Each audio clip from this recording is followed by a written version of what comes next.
Hello friends, मैं हूँ Girish Chaudhary. Grope और में आप सबका स्वागत है। तो जैसे हमने पिछले वीडियो में देखा कि हमें जैसे प्रोडक्ट टेबल में कुछ चेंजेस करना था, तो उसके लिए हमने क्या क्या किया कि हमने पूरा डेटाबेस डिलीट कर दिया। अब सपोज उस हमने रीमाइग्रेट किया, सारे 18 पैकेज डाले, क्रिएट यूज़र डाला। तो बेसिकली देखिए, कंपनी में ये चीज़ प्रैक्टिकल नहीं, क्योंकि कंपनी में ऑलरेडी रिकॉर्ड्स होते हैं, तो इसको किस तरह से मैनेज किया जाता है। अब बेसिकली आप सोचो कि आपको बार बार तो कोई एडमिन पासवर्ड जनरेट करने के लिए नहीं देगा या फिर क्रिएट यूज़र करने के लिए नहीं देगा, तो ये एक प्रैक्टिकल सॉल्यूशंस नहीं है। सो बेसिकली इसके लिए प्रैक्टिकल सॉल्यूशन क्या है कि कुछ टेबल में ये इशू आ रहा है, तो इसको हम कैसे मैनेज करेंगे। सबसे पहले देखिए, जो प्रीवियस स्टेट था हम पहले वो कर देते हैं। तो यहाँ पे देखिए, सबसे पहले मैं यहाँ पे डेटाबेस इसको डिलीट कर देता हूँ। जो पहले बनाया था वैसा ही मैं कर देता हूँ। तो जैसे पहले आपको पता था कि ये सारी फील्ड नहीं थी, सिर्फ 2 ही थी, ठीक है। यहाँ पे मैं ये फाइल भी मैं डिलीट कर देता हूँ। बेसिकली सबसे पहले जो बेसिक्स था वही मैंने यहाँ पे क्रिएट कर दिया है। अब यहाँ पे जैसे आपको पता है कि यहाँ पे माइग्रेशंस करना है, ठीक है। यहाँ पे मेक माइग्रेशंस, तो यहाँ पे मैं माइग्रेट करता हूँ और ये देखिए टेबल से ये सारी चीज़ें बन गए और माइग्रेट में कर देता हूँ, ठीक है, माइग्रेट। अब यहाँ पे माइग्रेट में 18 पैकेजेस पे हो गए। अब डेफिनेटली हमें यूज़र भी क्रिएट करना है। Python manage.py create user, create super user.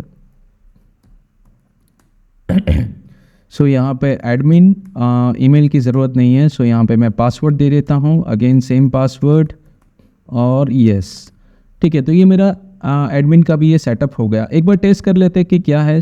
Python that manage.py and run server, ठीक है। तो यहाँ पे तो अभी कोई इश्यू आने वाला नहीं है, जो पहले का स्टेटस था वहीं पे आ गया है। तो यहाँ पे देखिए, चलिए हम प्रोडक्ट को एक बार देख लेते हैं। प्रोडक्ट में हम यहाँ पे admin, okay, and give the password admin and password. Basically यहाँ पे आप देख सकते हो कि जो प्रोडक्ट का टेबल है वो एज इट इज़ पहले जैसा था वैसा ही यहाँ पे आपको मिलेगा। जैसे प्रोडक्ट में जो 3 फील्ड थी वही आपको मिलेगी। तो यहाँ पे हम प्रोडक्ट ऐड करने के ट्राई करते हैं। तो यहाँ पे देखिए, नेम और क्वांटिटी एज इट इज़ है। अब ट्राई करते हैं, इसको हम डिलीट कर देते हैं। बेसिकली कैसा है कि हमने पूरा डेटाबेस डिलीट किया था, तो हमने जो चेंजेस किए हैं तो उसको माइग्रेट कैसे करेंगे। तो चलिए यहाँ पे हम अभी चेंजेस को करते हैं। तो पहले जो एरर आ रही थी, तो उसकी वजह से हमने पूरे डेटाबेस को डिलीट किया था। पर पूरे डेटाबेस को डिलीट करना है, उसकी जगह हम सिर्फ इस टेबल को डिलीट करें और माइग्रेट करें तो कैसा रहेगा, ठीक है। तो उसके लिए सबसे पहले आपको कमांड मोड में जाना पड़ेगा, मतलब कि जो पाइथन शेल है उसमें जाना पड़ेगा। तो यहाँ पे हम एक कमांड मोड यहाँ पे लेते हैं। तो सबसे पहले तो न्यू और कमांड, और यहाँ पे पाइथन शेल में सबसे पहले जाइए। देखिए, आपका सर्वर रनिंग होना ज़रूरी है, नहीं तो आप पाइथन शेल में नहीं जा पाओगे, इश्यू आएगा। यहाँ पे सबसे पहले पाइथन शेल में जाते हैं। That is Python manage.py run shell. अब देखिए, ये आपको ध्यान रखना है कि ये सर्वर रनिंग हो तभी आप पाइथन शेल में जा पाओगे, ठीक है। यहाँ पे हम शेल में, पाइथन शेल में अब यहाँ पे एंटर हो गए। अब ज़्यादातर स्टूडेंट्स क्या सोचते हैं कि चलो मैं डिलीट करना है, तो प्रोडक्ट टेबल को कैसे डिलीट करना है। तो सबसे पहले तो आपको उसका टेबल का नाम पता होना चाहिए। तो आप सबसे पहले तो यहाँ पे SQLite 3 डेटाबेस में भी जाके देख सकते हैं। तो इस तरह से ही प्रोडक्ट का नाम, टेबल का नाम जनरेट होता है। तो देखिए, होम पेज अंडरस्कोर प्रोडक्ट, ठीक है। तो जनरली स्टूडेंट्स क्या सोचते हैं कि सबसे पहले तो वो मॉडल्स इंपोर्ट करते हैं। तो from that my apps dot home page dot models from import product, ठीक है। ये मैंने इंपोर्ट कर दिया है। अब मैं डिलीट करना चाहता हूँ, तो स्टूडेंट इस तरह से लिखते हैं that product dot objects dot all dot delete, ये कुछ इस तरह से लिखते हैं, ठीक है। अब इससे क्या होगा कि रिकॉर्ड डिलीट होंगे, आपका टेबल डिलीट नहीं होगा, टेबल ड्रॉप नहीं होगा। अभी मैं एंटर भी करूँगा तो ये मुझे बोलेगा कि अंदर कुछ है ही नहीं, क्या डिलीट करूँ मैं। ये प्रॉब्लम्स आएगा। बेसिकली यहाँ पे मैं रिकॉर्ड डिलीट नहीं कर रहा हूँ, यहाँ पे मुझे क्या डिलीट करना है, पूरा टेबल डिलीट करना है। तो उसको मैं कैसे करूँगा। उसके लिए आपको कर्सर डिफाइन करना रहता है। तो ये बेसिकली पाइथन का जो हम जो SQL स्टेटमेंट रन करते हैं, तो उसको यहाँ पे एग्जीक्यूट करके उसको डिलीट करना रहता है। क्वेरी सेट में ये मेथड नहीं है कि आप पूरे टेबल को डिलीट कर सकें। उसके लिए यहाँ पे आपको कर्सर इंपोर्ट करना रहता है। तो यहाँ पे हम वो देखते हैं कि टेबल को हम कैसे डिलीट कर सकते हैं, तो वो देखते हैं। तो सबसे पहले जो पैकेजेस इसके लिए चाहिए, that is from django.db import connection. ठीक है, जो क्वेरी प्रिंट करने के लिए चाहिए वही चीज़ यहाँ पे हमें चाहिए। सो यहाँ पे हमने इस तरह से लिख लिया है। सो ये कनेक्शन इंपोर्ट हो गया। अब यहाँ पे हमें कनेक्शन में कर्सर कॉल करना है। तो सपोज विथ, ठीक है, connection dot cursor as cursor, sorry CURSOR cursor. तो ये हमें यूज़ करना है। अब यहाँ पे देखिए ये पूरा नहीं है, अभी इसके नीचे स्टेटमेंट है, फंक्शन की तरह ही काम करता है। तो इसको मैंने एंटर किया, टैप देता हूँ। अब इसमें मुझे लिखना है दैट कर्सर डॉट एक्सिक्यूट, ठीक है, और यहाँ पे मैं मेरी क्वेरी लिखूँगा। सो यहाँ पे मैं लिखूँगा drop table home page underscore product. तो ये मेरा टेबल का नाम है, आप SQLite में देख सकते हो, और आपका ऐप होगा तो इसी तरह से टेबल का नाम बनेगा आपका। ठीक है, so home page underscore product. अब इसको मैं एंटर करता हूँ तो देखिए ये बाहर नहीं निकल रहा है। तो आपको कोई साइन कुछ नहीं करना है, कोई सिंबल नहीं देना है, जस्ट आपको एक बार वापस एंटर करना है। तो ये देखिए यहाँ पे कुछ इशू आ रहा है, देयर इज नो एट्रीब्यूट। ठीक है, मेरा स्पेलिंग का इशू है कुछ। सो वापस एक बार ट्राई करते हैं। सो ये देखिए फ्रॉम, सो मेरा जो ये रहा, सो CUR कर्सर। तो यहाँ पे देखिए विथ कनेक्शन CURSOR, यहाँ पे स्पेलिंग का मिस्टेक है ऊपर की तरफ। ठीक है, सो इसको मैं वापस बाहर निकल जाता हूँ, और यहाँ पे देखिए CURSOR। सो मैंने कहा था कि स्पेलिंग मिस्टेक्स मेरा होता रहता है। सो SOR, ओके।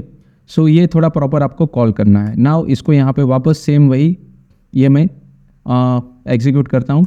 यहाँ पे कोई सिंबल आपको कॉल नहीं करना है, जस्ट एंटर कीजिए एक बार, देखिए ये एग्जीक्यूट हो गया। अब देखते हैं कि SQLite में ये हो रहा है कि नहीं।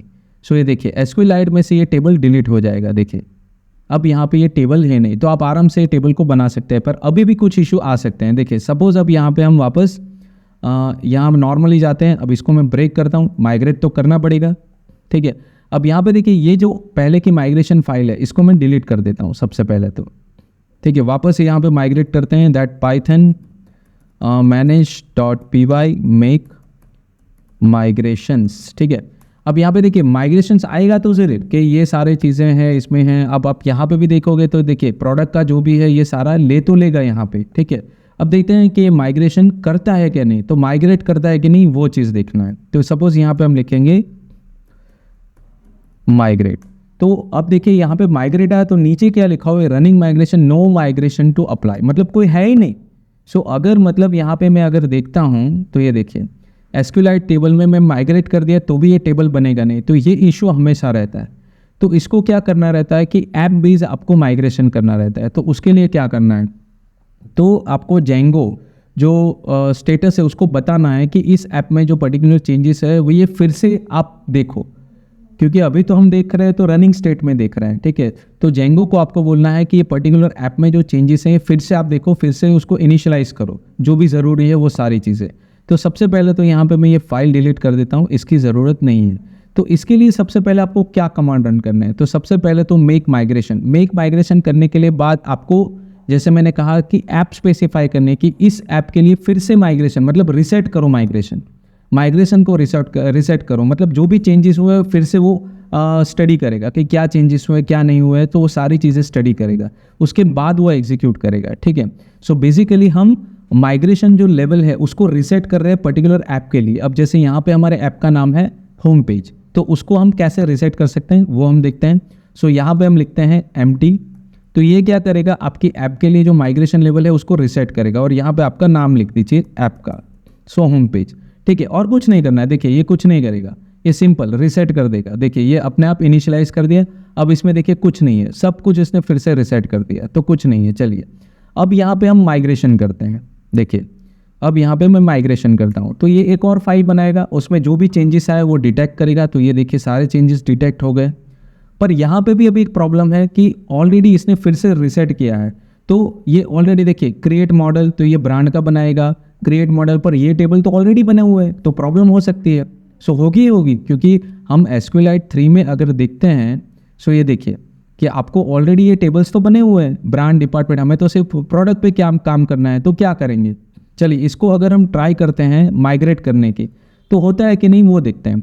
सो डेफिनेटली 100% एरर देगा, क्योंकि हमने रिसेट किया है और जो ऑलरेडी मॉडल्स बने हुए हैं, टेबल्स बने हुए हैं, सो उसको तो वो वापस नहीं करेगा, सेम नाम से वो टेबल बनाएगा नहीं। तो देखिए सो यहाँ पे बेसिकली ये एरर आएगा, वही एरर है कि टेबल है ऑलरेडी, मॉडल्स है, बहुत कुछ है। तो क्या करना है आपको, यहाँ पे जो ये इनिशियल फाइल बनाई है उसमें हमें प्रोडक्ट का ही काम है, तो ये चीज़ें निकाल दीजिए, सिंपल है। इसको भी हम मॉडिफाई कर सकते हैं, ऐसा थोड़ी है। तो ये तो टैक्स है, नॉर्मल है, इसको निकाल दीजिए भाई, मुझे इसकी ज़रूरत नहीं, क्योंकि ये मॉडल ऑलरेडी बने हुए हैं। देखिए इसको मैं निकाल देता हूँ, ठीक है। सॉरी, लास्ट का मैंने, ओके। सो ये पोर्शन मैंने निकाल दिया, जो मॉडल्स मुझे ज़रूरी था वही रखा है। नाउ सपोज अब इसको मैं एग्जीक्यूट करता हूँ कि सपोज यहाँ पे मैं लिखता हूँ माइग्रेट, तो देखिए अब कोई एरर नहीं आएगा, अब तुरंत बन जाएगा। देखिए जो भी अप्लाई हुए, देखिए यहाँ पे रनिंग माइग्रेशन में आ रहा है, applying home page, second migration जो भी हमने जनरेट किया वो अप्लाई हो गया। तो देखते हैं, ट्राई करते हैं कि यहाँ पे टेबल बना है कि नहीं। तो ये देखिए यहाँ पे बन गया। सो इस तरह से एक इजी सोल्यूशन आप ले सकते हैं कि इंस्टेड ऑफ डिलीट, पूरा डेटाबेस डिलीट करो और फिर से आप तकलीफ में आ जाओ, कंपनी को प्रॉब्लम में डालो, इससे बेटर है ये एक अच्छा सोल्यूशन है। तो आपको ये सारी चीज़ें भी मैनेज करनी आनी चाहिए आउट ऑफ द वर्ल्ड। ये आपको जनरली आपको इंटरनेट पे ऐसे कोई नॉर्मली नहीं सिखाएगा। सो बेसिकली ये सारी चीज़ें आपको इंडस्ट्रियल जो ट्रेनर है वही चीज़ आपको बता सकता है, क्योंकि उसने ये फेस की हुए थे। सो ये बेसिकली आपको सीखना है कि टेबल्स को आप पर्टिकुलर डिलीट करना चाहते हो तो कैसे डिलीट कर सकते हैं, किस तरह से एसक्यूएल स्टेटमेंट को इनर बेस पे एग्जीक्यूट कर सकते हैं। तो ये सारी चीज़ें यहाँ पे आपको सीखने को मिलेगी। सो यहाँ पे चलिए एडमिन पैनल में भी हम देख लेते हैं कि वो चेंजेस आए कि नहीं। डेफिनेटली आएगा ही आएगा, ऐसा कोई इशू नहीं है यहाँ पे। सो यहाँ पे हम इसको सबसे पहले तो रन कर लेते हैं। So it is a run server. So यहाँ पे अभी रन हो रहा है, तो वहाँ पे तो कोई इशू होना ही नहीं है, ठीक है। सो सपोज़ यहाँ पे हम इसको एग्जीक्यूट करते हैं। सो ये देखिए, सो यहाँ पे एडमिन पैनल पे जाइए। सो एडमिन, एंड डेफिनेटली ये यहाँ पे है, तो इसको एक बार रिफ्रेश तो किया है नाउ प्रोडक्ट में। तो ये देखिए यहाँ पे अगर मैं प्रोडक्ट ऐड करता हूँ तो वो सारी फील्ड यहाँ पे आपको दिखेगी। डेफिनेटली डेट ऐड और अपग्रेड वाली नहीं दिखेगी, क्योंकि वो ऑटो है, जैसे आप एक्सेस करना चाहे बाद में एक्सेस कर पाओगे। सो वो बात की बात है। पर बेसिकली ये देखिए यहाँ पे जो भी चेंजेस हमने ईजिली कर दिए बिना डेटाबेस डिलीट किए, तो ये चीज़ भी आपको आने चाहिए। सो इस वीडियो में काफ़ी इंपॉर्टेंट चीज़ हमने देखी कि डेटाबेस को बहुत ज़्यादा प्रॉब्लम्स में डाले बिना आप कैसे मॉडल्स को अपडेट कर सकते हैं, टेबल्स को डिलीट या अपडेट कर सकते हैं, न्यू क्रिएट कर सकते हैं। सो ये चीज़ें आपको बहुत ज़्यादा इंपॉर्टेंट, आपको हेल्पफुल रहेगी फ्यूचर में प्रोजेक्ट के लिए, क्योंकि बहुत बार चेंजेस आएंगे और ये प्रॉब्लम भी आप फेस करोगे। तो आपको ध्यान रखना है कि आपको पर्टिकुलर ऐप के लिए फिर से माइग्रेशन स्टार्ट करोगे तो काफ़ी जल्दी से इसको आप यूज़ कर पाओगे और बेटरली यूज़ कर पाओगे, ठीक है। सो ये वीडियो पसंद आया तो लाइक कीजिए, शेयर कीजिए, सब्सक्राइब कीजिए और नोटिफिकेशन के लिए बेल आइकन पे क्लिक कीजिए, ताकि आपको जो भी नया वीडियो आए तुरंत नोटिफिकेशन मिल सके। सो आज के लिए धन्यवाद।